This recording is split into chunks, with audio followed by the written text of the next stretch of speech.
শুকনো বজ্র ব্যবস্থাপনা এখন সমস্যা হয়ে দাঁড়িয়েছে।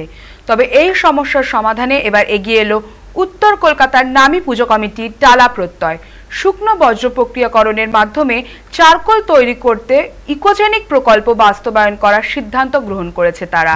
কলকাতা পুরসভার মেয়র ফিরহাদ হাকিম টালা প্রত্যয়ের এই প্রকল্পকে উদ্বোধন করেন।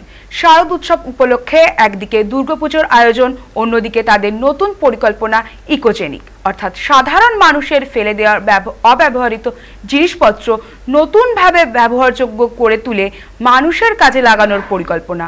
সোমবার সেই প্রকল্পেরই উদ্বোধন করে মেয়র ফিরহাদ হাকিম। জানান, কলকাতা পুরসভার পক্ষ থেকে এই প্রকল্পকে বাস্তবায়নের জন্য বিশেষজ্ঞ ও বিজ্ঞানীদের পাঠাবে কলকাতা পুরসভা। যদি এই প্রকল্প পরীক্ষামূলকভাবে সফল হয়, তাহলে আগামী দিনে কলকাতা পুরসভা এই প্রকল্পকে বাস্তবায়নের লক্ষ্যে প্রয়োজনীয় ব্যবস্থা গ্রহণ করবে।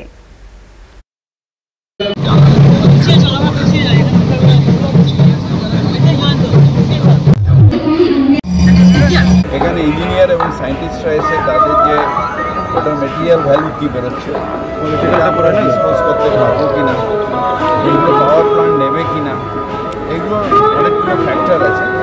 এই মেশিনটা আমাদের ইনিশিয়ালি আমরা একটা পাইলট প্রজেক্ট, এই মেশিনের পাইলট প্রজেক্ট, ছোট্ট পাইলট প্রজেক্ট। এইটা দিয়ে যদি আমরা দেখি যে আমাদের হচ্ছে, তাহলে এটা আমরা বড় এত ছোটো হবে না, এটা অনেক বড় বড় সেগুলোকে